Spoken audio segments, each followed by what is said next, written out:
हार और जीत आपकी सोच पर निर्भर करती है। मान लिए तो हार गए और ठान लिए तो जीत गए। नमस्कार दोस्तों, मैं संत कुमार आप लोगों का स्वागत करता हूं। आइए मेरे इस यूट्यूब चैनल के संत विजय सेंटर में आपका स्वागत है। आइए आज हम लोग एक बहुत ही बेहतरीन चैप्टर को पढ़ने वाले हैं, यूरोपीय कंपनियों को भारत में आगमन। ये कई प्रकार से महत्वपूर्ण है। ये एग्जाम में बहुत बार पूछा गया एग्जाम क्वेश्चन, उसके बारे में से बीपीएससी और बिहार में होगा। ये दो मुख्य एग्जाम्स है आने वाले हैं, उसको देखते हुए हम ये वीडियो बना रहे हैं। चलिए देखिए, ये वीडियो देखने के बाद आपको पता लग जाएगा कि ये क्या क्या जो क्वेश्चन जो है आने वाला है और क्या क्या महत्वपूर्ण क्वेश्चन है। क्योंकि हम महत्वपूर्ण क्वेश्चन ही लिखे हैं, फालतू क्वेश्चन नहीं लिखे हैं। चलिए देखते हैं, वीडियो स्टार्ट करते हैं। ठीक है, देखिए पहला है हेनरी द नेविगेटर, है ना। ये पुर्तगाल का उस समय का राजकुमार था, है ना। उससे पहले एक कोलंबो मैंने स्पेन वासियों और पुर्तगाल वासियों में होड़ था पूरे विश्व को खोज करने के लिए, है ना, समुद्री यात्रा द्वारा, समुद्र द्वारा। तो इन लोगों ने निकला। उससे पहले कोलंबस निकला, सबसे पहले कोलंबस निकला और निकलने के बाद वहाँ से देखा कि वो भारत की खोज करने के लिए कोलंबस निकला था, लेकिन भारत नहीं पहुँच गया अमेरिका, है ना, यूएसए। और वहाँ पे 8 साल तक उन लोगों को मानता रहा कि यही ओरिजिनल भारत है ना। वहाँ के लोग क्या मानते हैं कि 8 साल तक यही भारत है, लेकिन एक्चुअली में वो भारत नहीं था। फिर उसके बाद निकला वहाँ से पुर्तगाल से पुर्तगाल का जो राजकुमार था हेनरी डी नेविगेटर, उसके नेतृत्व में उसकी जो नेतृत्व में उसके विचार को लेकर के कौन निकला, पुर्तगाल वासियों वास्को डी गामा वहाँ से निकला पुर्तगाल से जुलाई 1487 में यहाँ से निकला, यहाँ से। और ये इस रास्ते केप ऑफ गुड होप के रास्ते, क्योंकि केप ऑफ गुड होप की खोज हो चुकी थी, उसको खोज करने वाला जो व्यक्ति था वह था बर्थोलोमियो डियाज ने ये उत्तर मासा अंतरिक्ष या आशा अंतरिक्ष की खोज कर चुका था, है ना। उत्तर मासा अंतरिक्ष और आशा अंतरिक्ष जाना चाहिए। उत्तर मासा अंतरिक्ष जो है पुराना नाम है उत्तर मासा अंतरिक्ष, और नया नाम क्या है इसका, आशा अंतरिक्ष, है ना। नया नाम उसका दिया गया था नवंबर 1947 ईस्वी में, ठीक है, अंतरमासा अंतरिक्ष। चलिए इतना आप जानकारी के लिए जीके के लिए बेहतरीन है कि उत्तर मासा अंतरिक्ष ये पुराना नाम है और नया नाम क्या है इसका, आशा अंतरिक्ष, है ना। इसको ध्यान रखिएगा। और इसको खोज कौन किया था उत्तर मासा अंतरिक्ष का, तो खोज किया था बर्थोलोमियो डियाज, है ना। थोड़ा लंबा नाम है इसलिए 2 बार बोले हैं। बर्थोलोमियो डियाज नामक व्यक्ति ने उत्तर मासा या आशा अंतरिक्ष की खोज कर दिया था। चलिए यहाँ से जब अब पुर्तगाल यानी कि जो वासी था वास्को डी गामा यहाँ से निकल चुका है, और यहाँ से आते आते कहाँ पहुँचा था, यहाँ नेटाल के पास पहुँच गया। नेटाल पहुँचा, यहाँ पे था व्यापारी अब्दुल मजीद। इससे ही खजाना खास पूछ दिया कि भारत की रास्ता किधर जाएगा, किधर में भारत जाएगा। तो इन्होंने बता दिया क्योंकि वहीं के था, गुजरात के था, तो ये बताया कि आप ऐसे ही सीधे पकड़ के चला जाइए। तो ये था वास्को डी गामा, यहाँ से निकला और निकलने के बाद ये पहुँचते यहाँ कहाँ पहुँचा, जाके पहुँच गया केरल के एक जगह है जिसका बंदरगाह है कपवाड़ा बंदरगाह, जो कालीकट नामक जगह में स्थित है। वहाँ पहुँच गया। वहाँ के राजा जो जमोरियन था, यहाँ राजा उस समय का जमोरियन था, है ना। जमोरियन इसको देखा कि भाई नया आदमी है, इधर तो कोई ऐसा आदमी नहीं है, तो उसको भव्य रूप से स्वागत किया और पूछा कि आप कहाँ से हैं, तो बताया कि हम पुर्तगाल से आए हुए हैं। मतलब इस तरह से उसको इस दुनिया का आदमी ही नहीं था, क्योंकि भारत में तो लंबा व्यक्ति होता ही नहीं है और मोटा ताजा, तो उसको लगा कि ये बाहर से ही कोई आया हुआ है, तो उसने भव्य रूप से स्वागत किया, हाँ, राजा जमोरियन ने। और उसी समय ये मतलब 20 मई 1498 को वहाँ पहुँच गया था ये कालीकट बंदरगाह पर।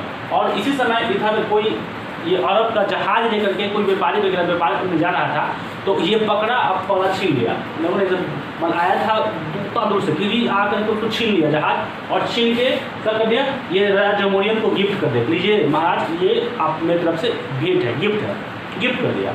अब वो बहुत खुश हो गया, और है ना, खुश हो गया कि मैं चलो ये भाई जहाज गिफ्ट कर दिया आते आते, है ना। जब ये लौट रहा था वास्को डी गामा, तो इसने बहुत भारी मात्रा में हेक्टर नामक जहाज में भर दिया था काली मिर्च और जड़ी बूटी वगैरह, मतलब मसाला वगैरह भर के दे दिया था कि ले जाइए इसको, है ना। क्योंकि भारत अतिथि देवो भव करता है, कोई भी अतिथि आता है उसको बहुत देवता के रूप में मानता है।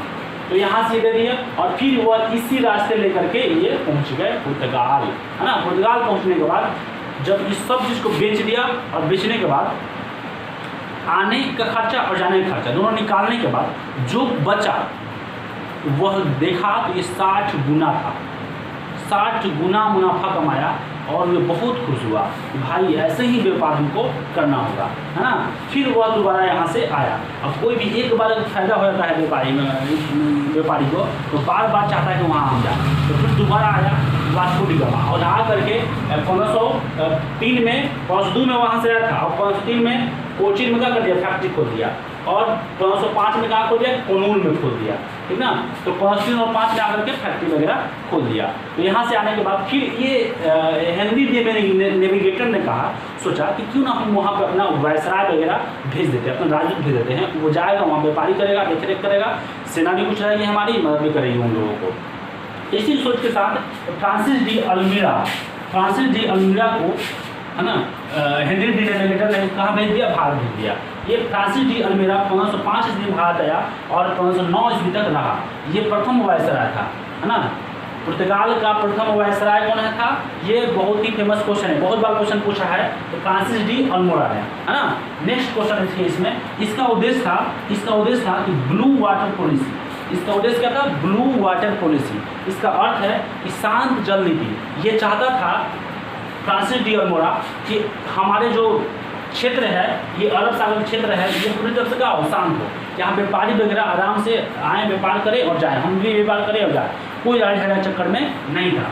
लेकिन अल्मोड़ा को 1508 ईस्वी में संयुक्त मुस्लिम सैनिक बलों ने, इसमें 3 गुजरात, मिस्र और तुर्की, गुजरात, मिस्र और तुर्की की सेना ने इसको बुरी तरह से पछाड़ दिया, लताड़ दिया, बहुत उसको मारा सब अल्मोड़ा को। तो ये बहुत ही गुस्सा हो गया था और वहाँ से हार करके चला गया था। लेकिन दूसरे साल, अगले ही साल 1509 ईस्वी में ये बहुत ही मजबूत इच्छा शक्ति के साथ ये पूरे अपने सैन्य बल के साथ कहाँ पहुँचा, संयुक्त मुस्लिम बलों के पास, और इसको बुरी तरह से हरा दिया। ये तीनों को हरा दिया, संयुक्त मुस्लिम बलों को, इसमें जो गुजरात, मिस्र और तुर्की थे, तीनों को हरा दिया और हरा करके वहाँ से हरा दिया और कह दिया कि हिंद महासागर अब नहीं है, ये पुर्तगाल सागर है। अब ये हिंद महासागर नहीं है, किसका हो गया, पुर्तगाल सागर। जो पुर्तगाल ये पूरा जीत गया था, इसीलिए कह रहा था कि ये पुर्तगाल सागर है, ठीक है। नेक्स्ट जो क्वेश्चन है इसमें, जो ये तो खत्म, इतना ही इसका महत्वपूर्ण काम है, ये अल्फांसो डी अल्मोड़ा का। अब आया Alfonso de Albuquerque. Alfonso de Albuquerque जो है 1509 से लेकर 1515 ईस्वी तक शासन किया और इसके शासन में ये कोचिन का मुख्यालय बना दिया। ये जैसे ही आया तो क्या कर दिया, कोचिन का मुख्यालय बना दिया और साथ ही इसको कहा गया अल्फांसो डी अल्बुकर्क को, ये ही भारत में पुर्तगीज का वास्तविक संस्थापक है ना। पुर्तगाल का वास्तविक संस्थापक कौन है, तो अल्फांसो डी अल्बुकर्क, ठीक है। बीजापुर के जो आदिल शाह यूसुफ थे, सुल्तान था, उससे गोवा को जीत लिया। ये आया और युद्ध कर लिया और युद्ध करके ये बीजापुर को जीत लिया, है ना। बीजापुर को जीत लिया, बीजापुर के जो शासक था आदिल शाह उससे जीत लिया गोवा, और गोवा में क्या कर दिया, अपना पूरा वर्चस्व बढ़ा लिया। उसके बाद जो है कृष्णदेवराय से मिल करके, उस समय विजयनगर समाज का कृष्णदेवराय बहुत ही प्रतापी रहा था, उससे मिल करके इसने क्या कर दिया, एक भटकल में एक किला बनवा दिया, है ना। भटकल में अपने साथियों को रहने के लिए एक किला बना दिया, वहाँ पे सामान जो है खरीद करके उसको रखने के लिए वहाँ पे एक किला बना दिया, ठीक है। उसके बाद ये कहा कि पुर्तगाली जो वहाँ के लोग थे, वहाँ के जेंट्स थे, वो उसको बोला कि आप जो यहाँ की स्त्री से, गोवा की जो स्त्री थी, मतलब भारतीय स्त्री थी, उससे शादी कीजिए और यहाँ पे अपना शहर बसाइए, मतलब अपना लोग जो है कुछ बसाइए यहाँ पे। तो स्त्री से विवाह करने के लिए और प्रेरित किया लोगों का। दूसरा काम किया गया, सेंट जेवियर चर्च का स्थापना कर दिया। सेंट जेवियर चर्च का स्थापना 1515 कौन कर दिया, तो अल्फांसो डी अल्बुकर्क ने कर दिया। उसके बाद 1515 ईस्वी में 1515 ईस्वी में जल शक्ति का जो है प्रबल, मतलब बहुत ही जल शक्ति महत्वपूर्ण मजबूत हो गया था। मतलब इस क्षेत्र में इससे टक्कर देने वाला कोई नहीं था, पुर्तगाली से टक्कर देने वाला कोई नहीं था, बहुत ही मजबूत हो गया था ये हिंद महासागर में। कौन, तो ये अल्बुकर्क है ना, अल्बुकर्क के नेतृत्व में। उसके बाद इसने अपने राज्य में सती प्रथा को बैन लगा दिया। अपने जहाँ जहाँ इसका राज था पुर्तगाली को, उस समय सती प्रथा को पूर्ण रूप से प्रतिबंध लगा दिया था अल्फांसो डी अल्बुकर्क। नेक्स्ट है क्वेश्चन, नेक्स्ट जो इसमें आया था जो गवर्नर वो है नुनो डी कुन्हा के नेतृत्व में जैसे ही आया और तो इसने अपना मुख्यालय को कहाँ उठा दिया, कोचीन से उठा करके गोवा रख दिया, गोवा को शिफ्ट कर दिया। कोचीन से कहाँ कर दिया शिफ्ट, गोवा।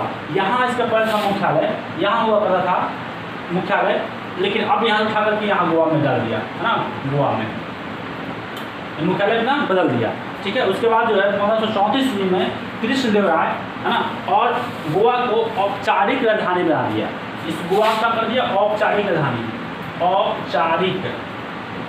राजधानी बना दिया। ठीक है, तो पूछेगा कि गोवा को औपचारिक राजधानी बनाने वाला वायसराय कौन था, तो ये था नुनो डी कुन्हा। नेक्स्ट है क्वेश्चन इसमें 1534 ईस्वी में कृष्ण बेसिन पर अधिकार कर लिया ना, कृष्णा नदी का जो बेसिन है उसको पूरी अधिकार कर लिया। अगला है 1535 ईस्वी में दीव पर अधिकार, दीव, इस पर भी अधिकार कर लिया कौन, यही नुनो डी कुन्हा। उसके बाद फिर देखिए हिंद महासागर में व्यापार पर नियंत्रण कर लिया। जो हिंद महासागर है इसका पूरा व्यापार इसके नियंत्रण में आ गया। इससे मतलब बच करके कोई भाग नहीं सकता था। अगर ये मैनेजर जाएगा कोई तो उसको टैक्स वगैरह देना पड़ता था, मैंने कि इसको पूरा नियंत्रण कर लेता व्यापार के। आगे है कार्टेज व्यवस्था। उसके बाद इसने कार्टेज व्यवस्था लागू कर दिया, परमिट। अगर आपको इस रास्ते से होकर जाना है तो आप नुनो डी कुन्हा से परमिशन लीजिए तब जाइए, है ना। और साथ ही इसने जो इसके व्यापारी थे जो जा रहे थे उसको सुरक्षा भी प्रदान करता था लुटेरों से, है ना। ये भी काम करता था परमिट लेने के बाद। बिना परमिट लेते खुद लूट लेता था, लेकिन जो व्यक्ति परमिट लेता था उसको इसने सुरक्षा देता था। अगला है इसने जब वहाँ से ये भारत और जापान के बीच में व्यापार वगैरह भी इसी के शासनकाल में कब होता प्रारंभ हुआ था। और इसने 1560 में ईसाई धर्म न्यायालय की स्थापना 1560 ईस्वी में कर चुका था। और साथ ही इसने जब भारत में आया था सब पुर्तगाली सब, तो उन सब ने अपने साथ कुछ लेके भी आया था। वो क्या लेके आया था उसको जान लेते हैं। ये भारत में सबसे पहले तंबाकू, मक्का और आलू। तंबाकू, मक्का, आलू भारत में पहले नहीं होता था, ये इन लोगों ने ही अपने साथ लेकर के आए थे। और क्या लाए हैं वो अनानास, पपीता, बादाम, काजू, मूंगफली, शकरकंद और संतरा, लीची और संतरा। इन सब भी भारत में नहीं था, ये सब लोग वहाँ से लेकर के पुर्तगाल से लेकर के आए थे। चलिए, आई होप आप लोगों को ये पूरा अच्छी तरह से समझ में आ गया होगा। जो इसमें महत्वपूर्ण क्वेश्चन है वही हम लिखे हैं और ये सभी क्वेश्चन भी आई है। आप लोग ये वीडियो को पूरा देखें और इसको शेयर भी करें। ठीक है, चलिए तब तक के लिए जय हिंद।